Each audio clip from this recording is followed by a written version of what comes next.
Máme upraviť nasledovný výraz. Podľa pravidiel práce s mocninami dostávame v čítateli 5 krát m na 30 plus 13 m na 30 a v menovateli musím umocniť obidvoch členov, to znamená 2 na druhý je 4 krát m na 30. Následne dostávame 5 plus 13 m na 30 je 18 m na 30 a v menovateli máme 4 krát m na 30.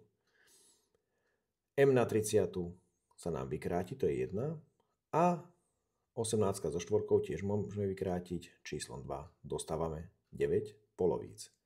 Nesmieme zabudnúť na podmienky a to, že m sa nesmie rovnať 0.